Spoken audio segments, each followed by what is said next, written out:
Olá, meus queridos, tudo bom com vocês? Estamos em mais uma Pena Live de hoje para falarmos sobre o princípio da legalidade. Então, vamos ver aí as diferentes nuances do princípio da legalidade. Boa noite, Amanda, boa noite, Raquel, boa noite, minhas queridas, boa noite para todos, boa noite para vocês. Boa noite, Renata. Eu vou aqui olhar para vocês. Boa noite, Gabi. Eu vou olhar para vocês, mas também vou olhar para a câmera de lá para falar boa noite para todo mundo que está nos vendo aí pelo YouTube. Boa noite, galera, tudo bom? Meu nome é Heloísa, sou professora de Direito Penal, Processo Penal, advogada criminalista e hoje a gente vai falar um pouquinho sobre o princípio da legalidade. Então, gente, para quem tá aqui me acompanhando, me assistindo também pelo Instagram, boa noite. Pessoal do YouTube, não se esquece de dar um like, curtir, encaminhar para quem você acha que vai se interessar também pela matéria. Pessoal do Instagram, João, boa noite.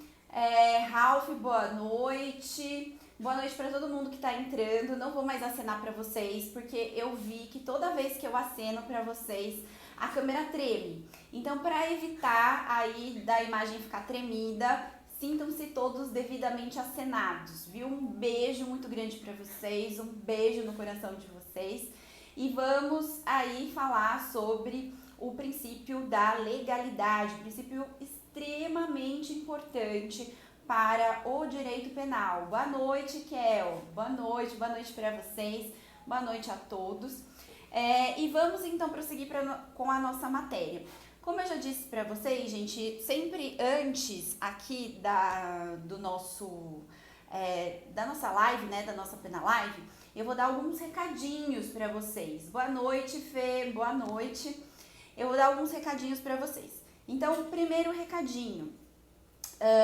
Na sexta-feira, nesta próxima sexta-feira, nós teremos live lá no perfil do Memo Advogados. Nós vamos falar sobre o reconhecimento de pessoas no processo penal. Então não perde não, sexta-feira, a partir das 18 horas, vai lá no perfil @Memo Advogados, que eu e o professor Pablo Moitino, nós vamos falar sobre reconhecimento de pessoas no processo penal. Além disso, outro recadinho, eu tô vendo que tem um monte de gente chegando. Gente, sintam-se todos abraçados, acenados, viu? Eu não vou acenar aqui porque a câmera fica balançando, fica tremendo, enfim. Além disso, gente, um outro recadinho que eu queria deixar com vocês é que o nosso material dessa segunda Pena Live, dessa terceira Pena Live, né, da nossa Pena Live de hoje, #3, já está disponível lá no nosso grupo do Telegram, tá? Então não se esquece de ir lá, pegar o material, compartilhar o material e principalmente divulgar o material, divulgar a live para quem você conhece, para quem você sabe que gosta de penal, respira direito penal, ou então até que não gosta muito de direito penal, mas que quer aprender um pouquinho mais. Então eu tô vendo que tá entrando um monte de gente aí. Riquelme, boa noite. Igor, boa noite. Boa noite para todos que estão aqui presentes. Boa noite para todos vocês que estão aqui no YouTube. É um prazer muito grande tê-los vocês também aqui. E vamos que vamos, gente. Vamos começar aqui com a nossa matéria de hoje. Então, olha só. Marcos Rogério, boa noite a todos. Hoje nós vamos falar um pouquinho sobre o princípio da legalidade.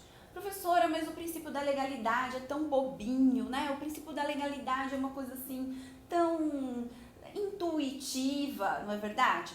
Gente, o princípio da legalidade é o princípio mais importante que nós temos dentro do direito penal.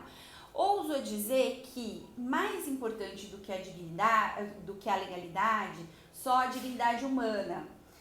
Igor, saudades também, viu? Coração para todos vocês que estão aqui comigo. Não me abandonem nunca, tá? Fiquem aqui comigo até o final. Então, veja, a gente pode até dizer que, de certa forma, o princípio da legalidade, ele decorre também da dignidade humana. Por quê? Porque é ele quem vai trazer a segurança dos direitos individuais, das garantias fundamentais para a pessoa. Pablo Moitinho, Letícia, boa noite para vocês, beijo grande, coração para vocês. Pablo logo mais vai morrer aqui nas nossas aulas, não perca, né, nos próximos capítulos, Pablinho morrendo, e assim a vida anda. E dentro do princípio da legalidade, nós temos então alguns desdobramentos desse princípio da legalidade. Quais seriam esses desdobramentos? Então a gente tem o princípio da reserva legal, o princípio da taxatividade, o princípio da irretroatividade e o princípio da proibição da analogia in malam partem. O que é a analogia in malam partem? É aquela que, de certa forma, desfavorece o réu, o agente criminoso.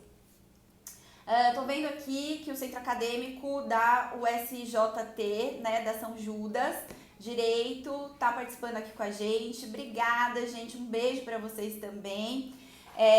Estou com saudades. Logo mais estaremos também fazendo uma live juntamente com os nossos queridos alunos do Centro Acadêmico da USJT. Então, estou esperando ansiosamente pela nossa live. Gente, então vamos falar aqui um pouquinho primeiro do princípio da legalidade. Se vocês pegarem o material que eu forneci para vocês lá no nosso grupo do Telegram, vocês vão verificar que o princípio da legalidade, ele é uma limitação do ius puniendi estatal. É uma limitação do poder de punir do Estado. E por isso que o princípio da legalidade, ele é tão importante dentro do direito penal. Por quê? Porque é necessário que nós conheçamos a norma, conheçamos a lei antes de atuarmos nas nossas atividades. E mais do que isso, mais do que conhecer a lei, previamente, nós precisamos saber a qual pena estaremos submetidos caso nós pratiquemos um determinado crime. Então veja que o Feuerbach, lá no início do século XIX, ele já falava, né? Nullum crimen, nulla poena sine lege. Ou seja, não há crime, não há pena sem lei. Não existe crime, não existe pena se esse crime e essa pena não estiverem previstos em lei. E veja, quando eu falo previstos por lei, o que significa isso? Previstos por lei.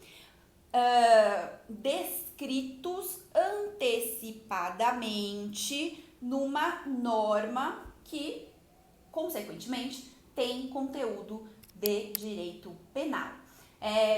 Márcia tá aqui com a gente, um beijo, né? Tô aqui com a gente, Fernando, Ingrid, beijo para todos vocês.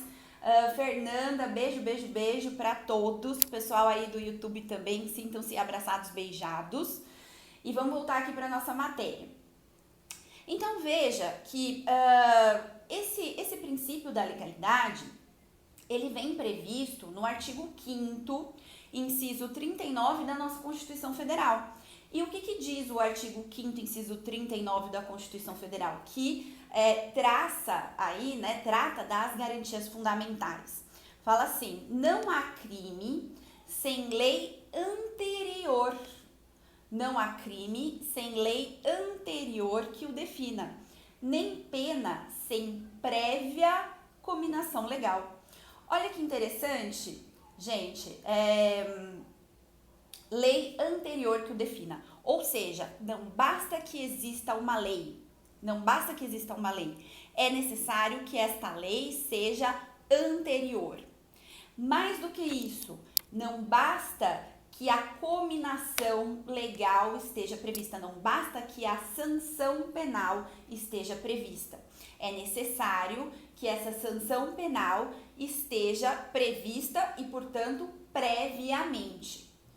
Veja que o artigo 5º, inciso 39 da Constituição Federal, ele se preocupa com essa questão da anterioridade da lei e da pena 2 vezes no mesmo inciso, para vocês verem a importância da anterioridade da lei, a importância da anterioridade tanto do tipo penal quanto da sanção penal correspondente. E por quê? Porque quando eu estou praticando as minhas condutas, que podem ser omissivas ou comissivas, né? Uma ação ou uma não ação, eu preciso saber de antemão o que caracteriza crime, o que caracteriza a incidência no tipo penal e, mais do que isso, a qual pena eu estarei sujeita caso eu acabe infringindo a norma penal, caso eu acabe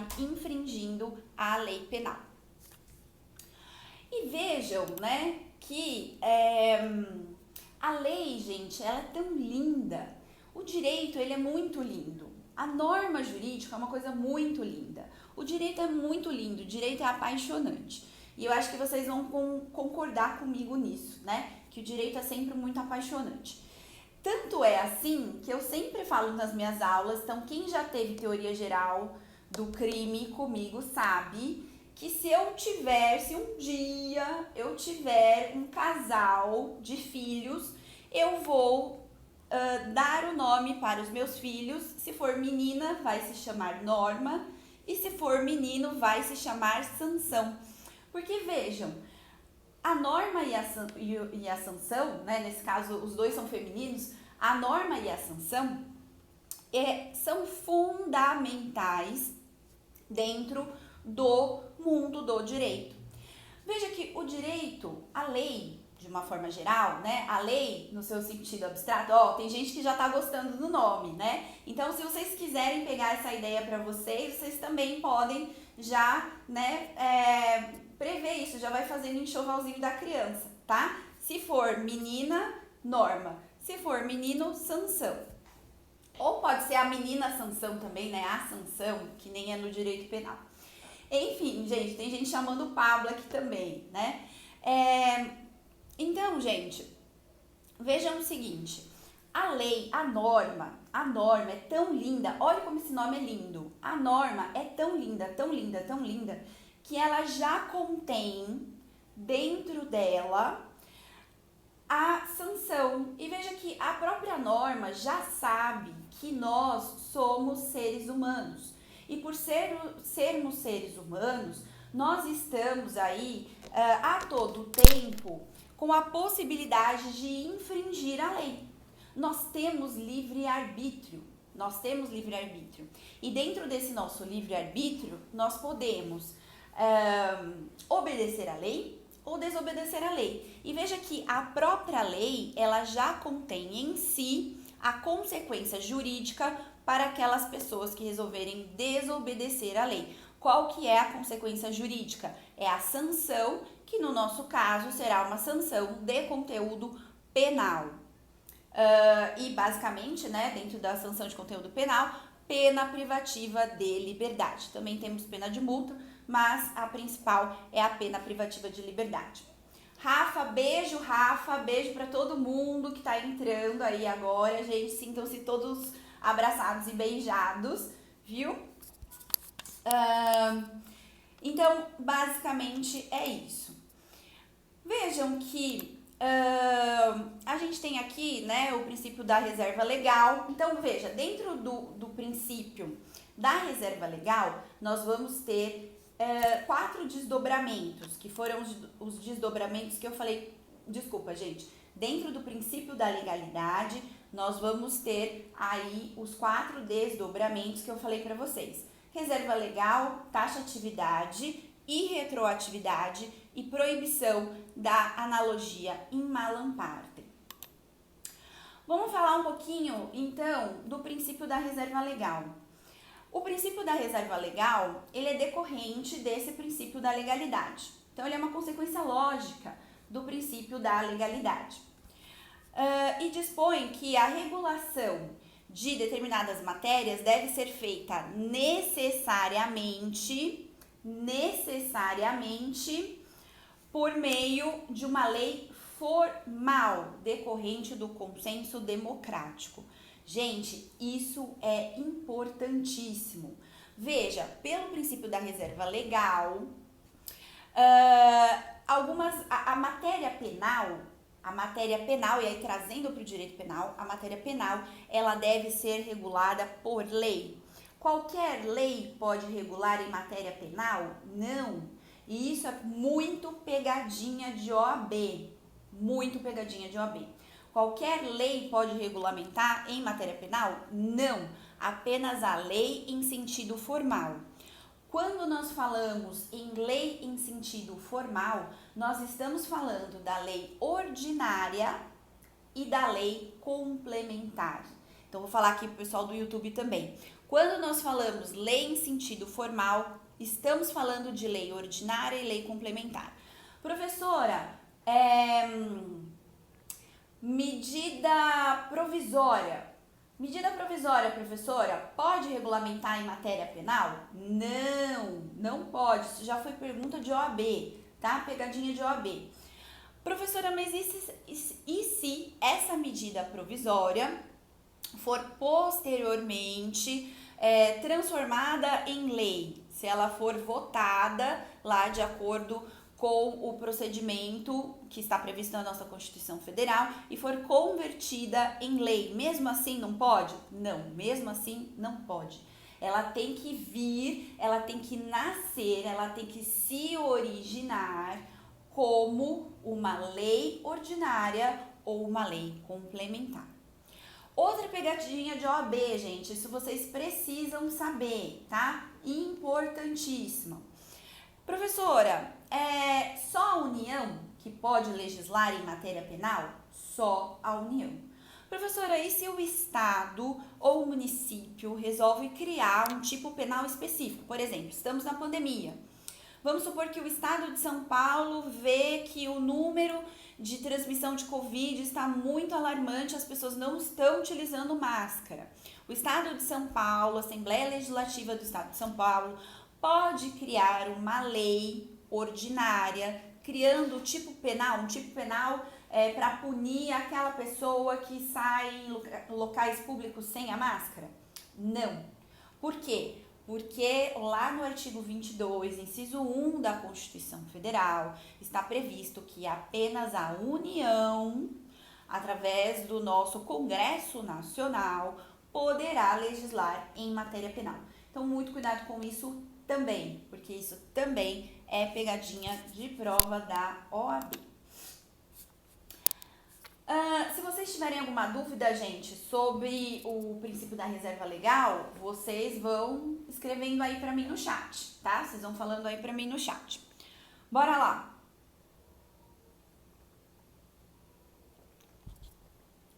Princípio da taxatividade. O princípio da taxatividade, ele também decorre do princípio da legalidade. E o que diz o princípio da taxatividade? Ele fala o seguinte, que a lei deve definir com precisão e de forma cristalina a conduta proibida e as penas cominadas. Ou seja, gente, aqui, deixa eu ver a pergunta do Neto. Professor, eu vi um caso que certo município punia um jovem sobre crime de vadiagem, porém não está tipificado no Código Penal. É totalmente inconstitucional, tá? Esse tipo penal, e toda aquela pessoa que for presa por conta desse crime de vadiagem vai ter que ser liberado. Nós temos, dentro da lei das contravenções penais, uma previsão expressa de vadiagem, mas hoje ela é tida inclusive como inconstitucional, por conta da liberdade de ir e vir da pessoa. Se a pessoa não quiser trabalhar, é um direito dela, tá? Desde que ela não pratique nenhum outro crime para se sustentar. Então, inclusive, essa previsão legal que está prevista na lei das contravenções penais, ela é inconstitucional, tá? Gente, então vejam aqui. Pelo princípio da taxatividade, a lei ela tem que ser clara. Tanto a lei quanto tanto o tipo penal quanto a sanção penal correspondente devem ser claros. O que isso significa? Significa que qualquer pessoa que resolva ler o tipo penal, ter que entender qual é a conduta que está sendo punida ali. Por isso que na semana passada, eu inclusive falei para vocês, nas primeiras aulas, vários alunos vêm para mim e falam assim: professora, o direito penal é muito fácil, porque eu leio o Código Penal e eu entendo tudo. Graças a Deus que você entende tudo, né? Na verdade, é para entender tudo. Tô vendo que tem um monte de gente entrando. Gente, Alessandro, Lari, Matheus, muitos beijos. Continuem aqui comigo, não me abandonem, por favor, tá? Fiquem aqui comigo até o final. Pessoal do YouTube também, fiquem comigo. Então, veja que a lei penal, ela é feita para que qualquer pessoa consiga ler o tipo penal e saber o que é crime e o que não é crime. E se resolver praticar o crime, qual pena está sujeito. E aí, mas mesmo dentro, né, dessa necessidade do princípio da taxatividade, das normas penais, das leis penais, terem um conteúdo claro, serem elaboradas com precisão, nós temos alguns casos em que a taxatividade existe, mas ela é flexibilizada, podemos dizer assim, tá? A gente tem uma flexibilização do princípio da taxatividade. Quais são esses casos? Exemplos de casos assim, normas penais em branco, por exemplo. Professora, o que é uma norma penal em branco? Vamos lembrar aqui, gente, a norma penal em branco é aquela que apresenta como um preceito primário, né, a descrição da conduta típica, ela necessita ser complementada por uma outra norma. Então, a gente não consegue, dentro da norma penal em branco, a gente não consegue entender em toda a sua extensão qual é a conduta incriminada, qual é a conduta punida, se nós não nos recorrermos a uma outra lei. E aí nós temos a norma penal em branco homogênea e a norma penal em branco heterogênea. Então, por exemplo, uma norma penal em branco heterogênea que a maior parte dos alunos conhece, o tipo penal de tráfico de drogas. Se a gente pega a lei de drogas, né, o dispositivo que trata do tráfico de drogas, vai estar lá: importar, exportar, fabricar, vender, ter consigo, e mais de 20 verbos típicos, drogas. Agora veja, o que é droga? Maconha é droga, cocaína é droga, e remédio para emagrecer é droga? E remédio controlado é droga?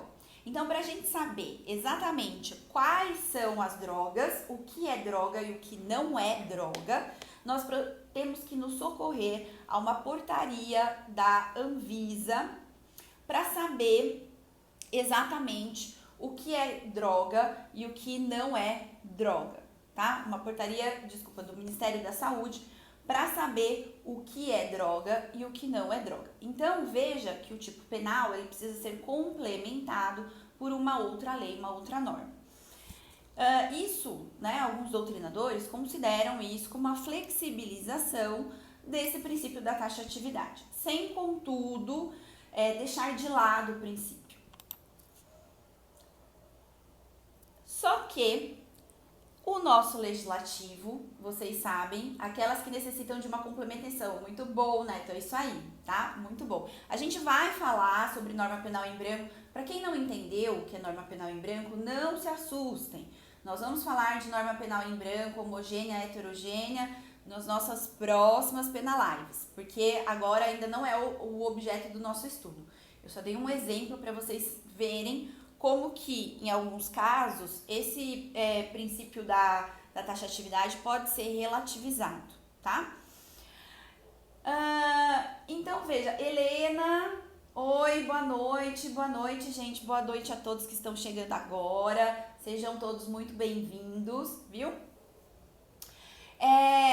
Então, gente, vamos falar o seguinte.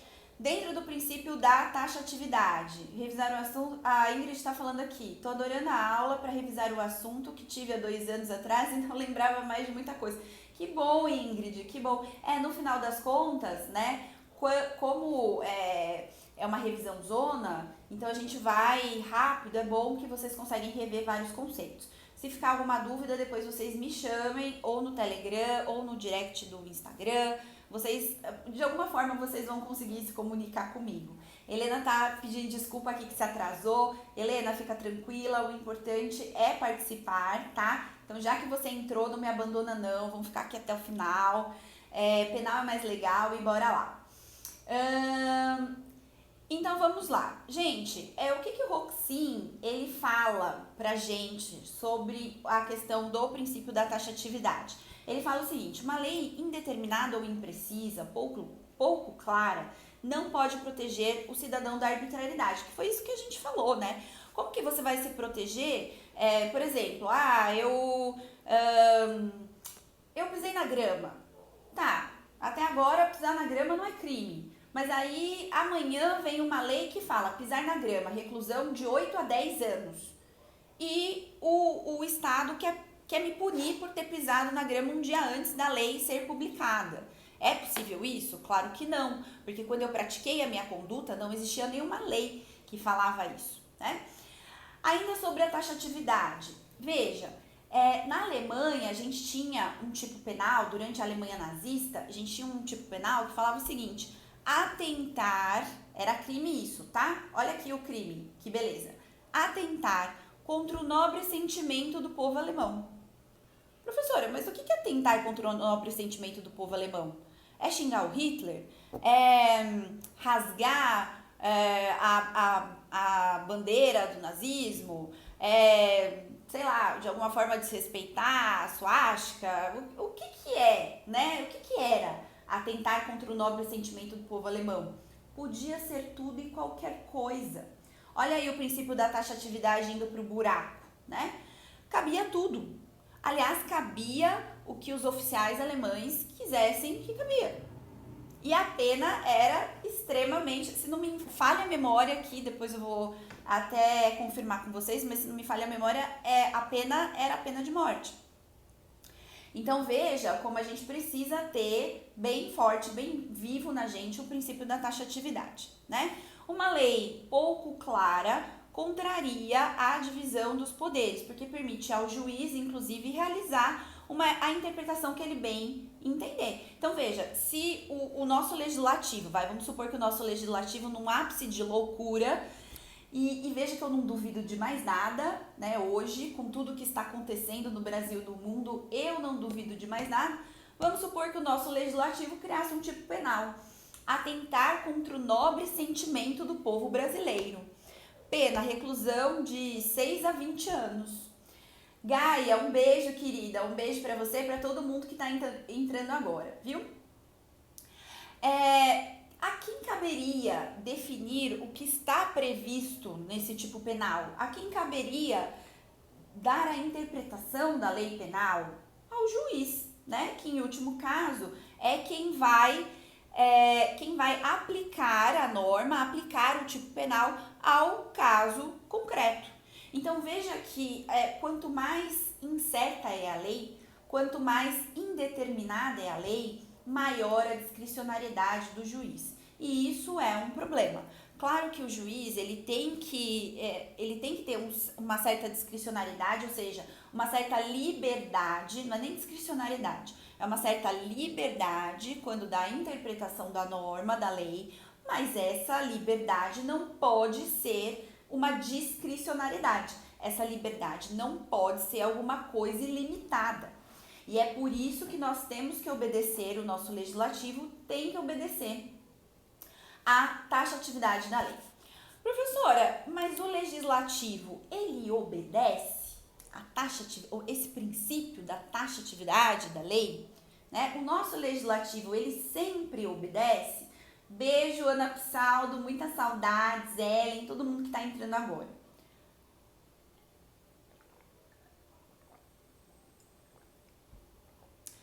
Meus queridos, é o seguinte, dentro do nosso legislativo, infelizmente, desde a década de 90, nós temos aí o que a gente chama de inflação legislativa dentro da área penal. Então, o nosso legislativo, ele vai querer, sempre que acontece algum caso muito emblemático, que aparece na mídia, que as pessoas comentam no Twitter, nas redes sociais e coisa e tal, como que ele vai querer responder? Ele vai querer responder através da criação de um novo tipo penal, ou então do aumento da pena daquele tipo penal que já existe. E aí a gente pode falar de movimento da lei e da ordem, né? Desses programas televisivos que mais desinformam do que informam, que trazem aqueles crimes escabrosos e ficam martelando na sua cabeça, queremos justiça, queremos leis mais graves, etc, etc. Vejam, gente, sobre isso, o Beccaria já falava lá atrás, né? O que vale mais, o que realmente importa, não é a gravidade da pena, mas sim a eficácia da lei e a certeza da punição. É isso que mais importa, é isso que mais interessa pra gente, é isso que traz a efetividade do direito penal. De nada adianta você punir todos os crimes com a pena de morte e na hora que as pessoas praticam aqueles crimes, você poupa alguns e os outros você executa, né? Então, em primeiro lugar, a gente precisa ter a proporcionalidade entre a gravidade do crime e o quantum de pena, e além disso, a gente precisa ter a certeza da punição. Os membros da sociedade, eles precisam saber que a partir do momento em que eles resolvam infringir a norma, eles estarão sujeitos à pena, eles receberão essa pena. Mas eu queria chamar a atenção de vocês aqui para uma lei muito interessante, que é a Lei 7.000, anotem aí, tá no nosso material do Telegram, mas para quem não tem ainda o material do Telegram, anotem aí. É a Lei 7.643 de 80/87, tá? Tô vendo que tem um monte de gente entrando. Gente, Tainá, Araújo Matos, Marciane, Arthur, beijo. Continuem aí comigo, por favor, não me abandonem. Então, vejam essa lei aqui, 7.643 de 87. Essa lei, ela tem 5 artigos. Eu vou ler a lei rapidinho, que vale muito a pena pra gente ver como não se deve fazer, tá? Como não se deve legislar em matéria penal. Artigo 1º, fica proibida a pesca, até aí, tudo bem, ou qualquer, prestem atenção aqui, ou qualquer forma de molestamento intencional de toda espécie de cetáceo nas águas jurisdicionais brasileiras. Olha que tipo penal interessante, né? A pena aqui é de 2 a 5 anos de reclusão, mais multa. Então, olha que coisa interessante. Proibida a pesca, tudo bem, não pode pescar. Agora, eu quero chamar a atenção de vocês para isso. Ou qualquer forma de molestamento intencional de toda espécie de cetáceo nas águas jurisdicionais brasileiras. Professora, por que esse tipo penal surgiu? No final da década de 80, essa lei é de 87, tá? No final da década de 80, eu era nova, mas eu me lembro vagamente disso. Embora eu fosse nova, eu me lembro vagamente disso, que eu sou do começo da década de 80, tá? Ai, que boa, Elizabeth, fica mesmo, ó, gente, todo mundo fica aqui. Aconteceu o seguinte, uma baleia encalhou numa praia do Rio de Janeiro. Enquanto as pessoas estavam tentando desencalhar a baleia, porque a baleia estava viva, enquanto as pessoas estavam tentando desencalhar a baleia, foi um ser, né? Um ser, não vou falar espírito de porco, né? Porque é uma ofensa com a classe animal, mas um ser que eu não sei o que pensava na hora. E pegou um palito de sorvete e colocou no orifício por onde a baleia respira. Eu sei que tem um nome técnico para isso, né? Daquele orifício por onde ela respira, mas eu não me lembro agora do nome. Se alguém puder me ajudar, me fala aí nos comentários. E aí, né, isso causou uma comoção social muito grande. Como assim? A pessoa vai lá e coloca o palito de sorvete na cavidade onde a baleia respira e coisa e tal, e apareceu no Fantástico, e todo mundo começou a falar sobre, e aí tinha 2 times, o time da galera da baleia, o time da galera do cara que pôs o palito ali, e ficou essa coisa toda. O que o nosso Congresso fez diante de toda essa comoção social? Criou um tipo penal. Mas vejam como esse tipo penal, ele é extremamente impreciso, né? O que seria, primeiro, o que seria um molestamento? Intencional, até intencional, né? É um molestamento doloso, é um molestamento culposo, mas tirando essa questão do dolo e da culpa, ou qualquer forma de molestamento, o que seria molestar uma baleia? Seria xingar a baleia, proferir palavrão na baleia, seria colocar o palito de sorvete no orifício da baleia, seria colocar a mão nos órgãos genitais da baleia, seria, o que seria, né? Pode ser tudo e qualquer coisa. Então veja como aqui, nessa lei, o princípio da taxatividade não foi devidamente observado.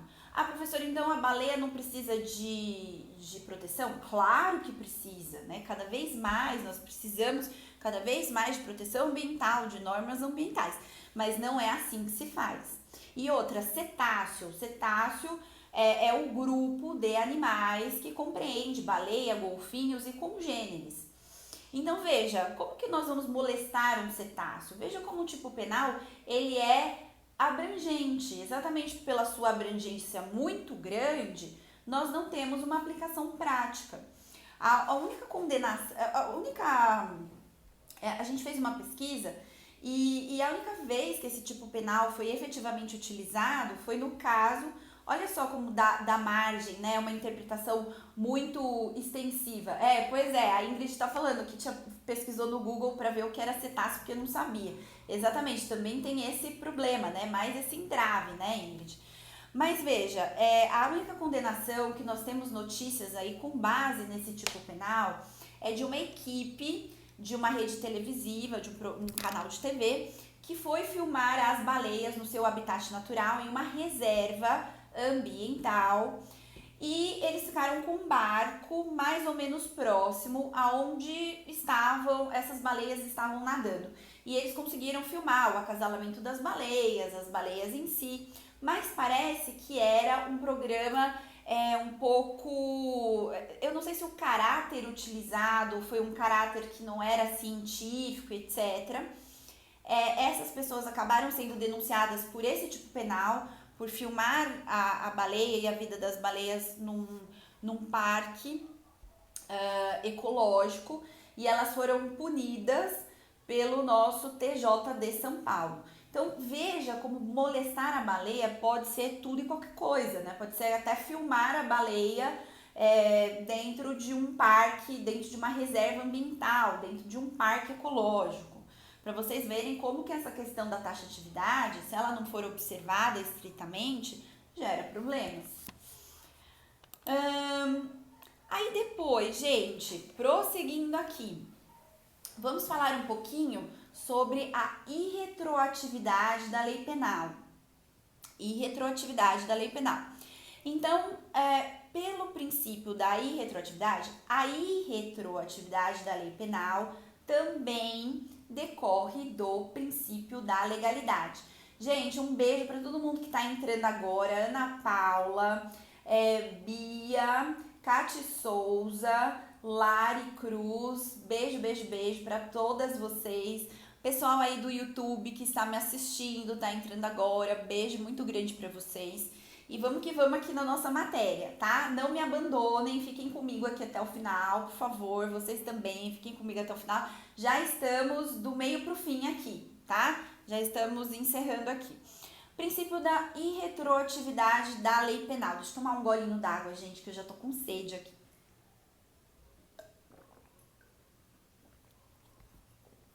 Princípio da irretroatividade da lei penal. Então, veja, pelo princípio da irretroatividade da lei penal, a lei penal não retroage. Como assim, professora?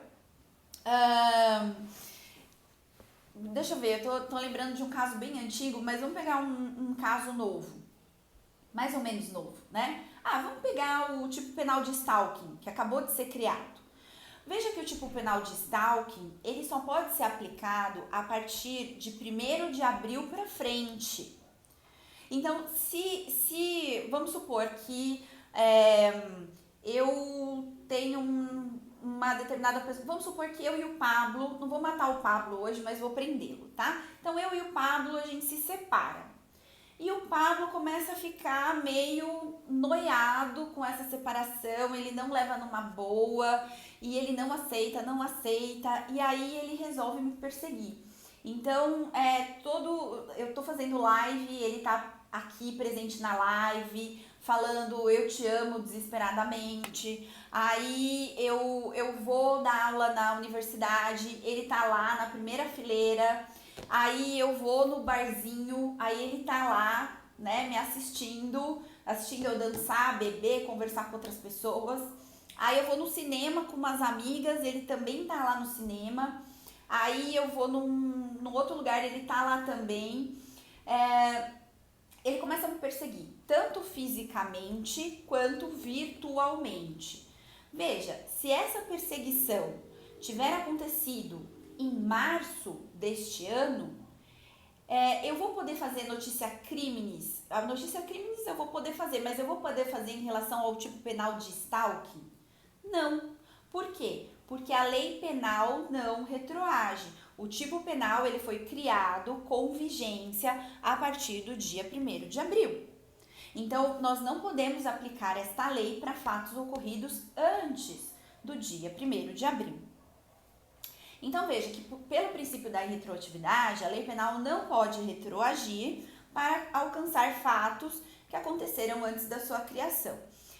Esse princípio, né, de não retroatividade da norma é por causa do quê? Por causa do brocado tempus regit actum. Então, veja, na verdade, o ato ele vai acontecer em determinado tempo e nesse tempo em que a conduta é praticada, aquela lei penal já deve estar vigente para ela poder ser aplicada em relação àquela conduta. Professora, mas vai ser sempre assim? Não, não vai ser sempre assim. Por quê? Porque se a lei penal for benéfica para o agente criminal, se ela for benéfica para o réu, ela poderá sim voltar no tempo. Então veja que nós temos a regra e nós temos a exceção. Exatamente, Neto, aplica-se a lei do ato, exatamente. Tempus regit actum, a lei aplicada é a lei que está vigendo na época do ato. Então, ela vai poder retroagir? Isso, exatamente. Então, qual que é a regra? A regra é a seguinte: a lei penal não retroage. Pelo princípio da irretroatividade da lei penal, a lei penal não retroage e essa é a regra. Mas nós temos a exceção. Qual é a exceção? Salvo para beneficiar o réu. Então, veja, isso a gente tem que ter muito forte na cabeça. Qual que é a regra? A regra é da irretroatividade da lei penal. A regra é a de que a lei penal não retroage. Qual é a exceção? Salvo para beneficiar o réu. Então, olha aqui o artigo 2º do Código Penal. O Neto está me perguntando aqui, abolício criminis poderia ser aplicada também, né? Uma vez que quebra a punibilidade do Estado. Sim, Neto, a abolício criminis é uma das causas de extinção da punibilidade do réu ou do acusado, enfim. Então, se nós temos um determinado tipo penal que valia até uma data e parou de valer, essa extinção do tipo penal, essa extinção do crime, ela vai retroagir no tempo, porque ela é benéfica para o acusado, ela é benéfica para o réu, ela é benéfica para aquela pessoa que praticou aquela conduta, tá? Então, sim, abolício criminis vai sempre retroagir, porque ela é benéfica. Olha o artigo 2º do Código Penal. Ninguém pode ser punido por fato que lei posterior deixa de considerar crime, cessando em virtude dela a execução e os efeitos penais da sentença condenatória. Esse é o caput do artigo e fala que trata da abolício criminis, né? Beijo, Flavinha, beijo pra você, viu? Parágrafo único. A lei posterior que de qualquer forma favorecer o agente. Então, veja, a lei posterior que de qualquer forma favorecer o agente aplica-se aos fatos anteriores, ainda que decididos por sentença condenatória transitada em julgado. Então veja que qualquer lei posterior que beneficiar o réu, ela vai ter a sua aplicação de forma retroativa, ainda que nós já tenhamos o trânsito em julgado da sentença penal condenatória. E o artigo 5º, inciso 40 da Constituição Federal, ele fala o seguinte: a lei penal não retroagirá. Então veja, qual que é a regra? A regra é: a lei penal não retroagirá. Qual que é a exceção? Salvo para beneficiar o réu. Então, a regra, cuidado com isso, porque isso também é pegadinha de OAB, isso também é pegadinha de concurso público. A regra é a irretroatividade da lei. A regra é de que a lei penal não retroage. Qual é a exceção? A exceção é a de que a lei penal retroage para benefício do réu, tá? Erlon, que bom que você chegou, antes tarde do que nunca, né? Seja muito bem-vindo, vamos continuar aqui. Então, como eu disse para vocês, qual é a regra? A lei penal não retroage, princípio da irretroatividade. Qual que é a exceção? A lei penal retroage se for benéfica ao réu. Então, essa é a exceção. Outra exceção, leis temporárias e leis excepcionais. As leis temporárias e as leis excepcionais, elas não são regidas pelo tempo regit actum. Por quê? Porque elas são ultraativas. E aí a gente vai falar de lei temporária e lei excepcional nas nossas próximas penalives. Nós vamos falar disso, de lei temporária e lei excepcional. Por enquanto, resta saber que elas são ultraativas e que o princípio que a gente vai utilizar para a sua aplicação vai ser outra, a lógica vai ser outra, tá? Não vai ser essa que eu estou trazendo para vocês, da irretroatividade da lei penal. E, por fim, nós temos aqui o princípio da proibição da analogia in malam partem. Então, vejam o seguinte, gente. Pelo princípio da proibição da analogia in malam partem, que também é uma decorrência do princípio da legalidade, não é possível fazer uma analogia contra o réu. Não é possível fazer uma analogia em desfavor do réu, só a favor. Professora, mas o que é analogia? Analogia é uma forma de autointegração da norma, consistente em aplicar a uma hipótese não prevista por lei uma disposição legal prevista para um caso semelhante. Então, como que a gente vai fazer aí a analogia? Nós vamos utilizar uma lei e aplicar esta lei para um caso que não é igual àquele previsto pela lei, mas é parecido. Então, por exemplo, quando que eu posso fazer analogia em direito penal? Ana Paula Santos, Armando, Sabrina, Ellen, beijo para todos vocês, viu? Fiquem comigo aqui até o final, que a gente está quase terminando. Então, fiquem aqui comigo, não desistam de mim. Então, veja, quando que a gente pode usar analogia? Vou dar um exemplo para vocês. A gente tem o artigo 181, inciso 1 do nosso Código Penal. E o nosso artigo 181, inciso 1 do Código Penal, ele fala o seguinte, deixa eu ver se eu consigo ler aqui de forma taxativa para vocês. Mas quem tiver aí fácil pode pegar também. Aqui, ó, disposições gerais. É isento de pena quem comete qualquer dos crimes previstos nesse título em prejuízo. Inciso 1. Do cônjuge na constância da sociedade conjugal. O que esse 181 está querendo falar? Ele está querendo falar dos crimes patrimoniais. Então, quando nós tivermos qualquer um dos crimes patrimoniais praticados por um cônjuge em relação ao outro, na constância da sociedade conjugal, isso, obrigada, Neto. Obrigado, Neto colocou aí pra gente nos comentários a disposição do 181. Por exemplo, se eu pratico um crime de furto em relação ao Pablo, na constância do casamento, na constância da sociedade conjugal, eu estarei isenta de pena. Por quê? Por uma disposição expressa do artigo 181, inciso 1. Sérgio, beijo pra você, que bom que você apareceu. Fica comigo até o final que nós já estamos terminando. Posso aplicar de forma, por analogia, posso aplicar esse 181, inciso 1, não para cônjuges, mas para companheiros? Posso. Posso fazer essa analogia em favor do réu? Posso. Então, vamos supor, se eu e o Pablo não fôssemos casados, se nós fôssemos companheiros, vivêssemos em união estável, e na constância da união estável, eu vou lá e pratico um furto em relação a ele, eu não posso ser punida por este furto. Por quê? Pela interpretação, por analogia, do artigo 181, inciso 1 do Código Penal. Então, a analogia em favor do réu, dentro do direito penal, ela pode ser feita. E a analogia contra o réu? Aí é que tá, a analogia em desfavor do réu, a analogia contra o réu em direito penal não pode ser feita. Qual seria um exemplo? Ju Pulino, um beijo, né? Cris, Nath, beijo para todos vocês.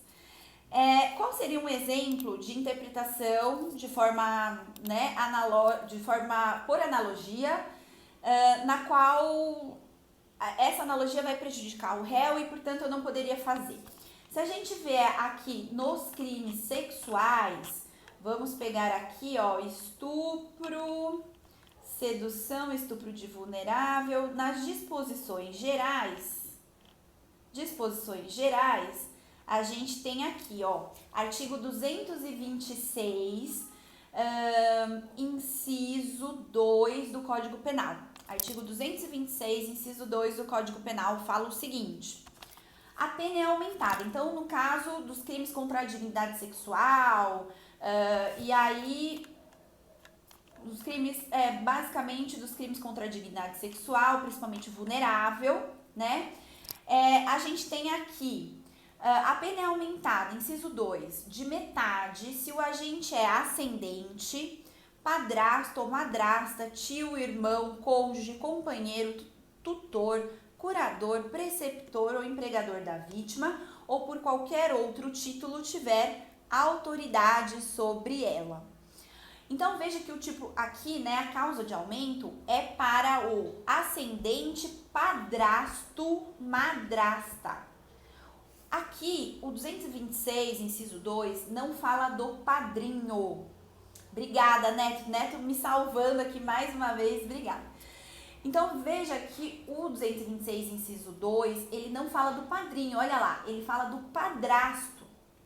E ele também não fala da madrinha, ele fala da madrasta. Poxa, mas e se o estupro de vulnerável é praticado por um padrinho? Porque a gente sabe que a padrinhagem, ela também é uma relação que não necessariamente, ela não é uma relação de sangue, né? Mas a questão de ser padrinho e madrinho torna o vínculo mais forte. A gente pode aplicar essa causa de aumento? Não. Então, a gente pode aplicar essa causa de aumento para um estupro de vulnerável praticado pelo padrinho em relação à afilhada ou em relação ao afilhado que é menor de 14 anos? Não. Cuidado com isso. Por quê? Porque eu não posso fazer analogia em malam partem. Eu não posso fazer analogia contra o réu. Eu não posso fazer analogia contra o agente. E quando eu pergunto isso dentro da frente de crimes contra a dignidade sexual, a resposta é quase unânime, né? Os alunos vão com aquele sangue nos olhos, né? Não, tem que se lascar mesmo, porque é padrinho e coisa e tal e coisa e tal. E responde, sim, posso aplicar. Não, não posso aplicar. A resposta é não. Por quê? Porque senão eu estaria fazendo uma analogia contra o réu, o que é proibido dentro do direito penal pelo princípio da legalidade. Então, gente, muito cuidado com isso, tá? Dentro do direito penal, apenas analogia em favor do réu é possível, analogia contra o réu não é possível. E aí, gente, então, nós finalizamos o nosso material de hoje. Não se esqueçam de se inscrever lá no nosso canal do Telegram para pegar esse material bonitinho, sistematizadinho, para vocês, mastigadinho para vocês. Não se esqueçam de nos acompanhar aí nas próximas Pena Lives, que conforme a semana vai passando, as aulas vão passando, vai ficando cada vez mais legal. Aqui a gente está bem nas noções introdutórias, mas vai ficar cada vez mais legal. E se você tiver alguém que é interessado na matéria e etc., essa aula vai ficar gravada no IGTV, tá? Então, o pessoal do Instagram vai ficar gravadinha no IGTV, se você quiser assistir de novo, tá lá no IGTV. Pessoal do YouTube vai ficar gravadinha também no YouTube. Não esqueça de dar o like e se inscrever no canal. Pessoal do Instagram, inclusive me ajudem, tá? Se inscrevam lá no meu canal do YouTube, porque quando eu tiver 1000 inscritos, tô quase lá, quando eu tiver 1000 inscritos, eu vou poder transmitir ao vivo também para o YouTube, tá? Me ajudem aí, me ajudem a divulgar. Como que vocês podem me pagar por essa Pena Live? Me ajuda a divulgar. O melhor pagamento é esse. E fiquem sempre comigo, tá bom? Não larga da minha mão, não. Gente, um beijo pra vocês, beijo grande. Ai, vocês são muito fofos, muito, muito, muito fofos. Um beijo, um coração enorme pra vocês. Fiquem com Deus. Pessoal do YouTube, ó, coração também. Fiquem com Deus. A gente se vê na quarta-feira que vem, tá bom? A gente se vê na quarta que vem. O meu canal do YouTube chama Elo Meroto, tá? Então, o nome do canal é Elo Meroto ou Heloísa Meroto de Luca, mas é melhor procurar por Elo Meroto. Lá dentro do... Procura no Google. Se vocês procurarem no Google, acho que vocês conseguem encontrar mais fácil, tá? Se inscreve lá, me ajuda. Se inscreve lá, ativa o sininho, dá like nos vídeos, enfim, me ajuda aí. Beleza, gente? Então, beijo grande pra vocês. Até semana que vem com mais uma Pena Live. Estamos progredindo, gente. Não perde não, tá bom? Beijo, beijo, beijo. Vou fechar a câmera aqui. Beijo, galera. Tchau, tchau.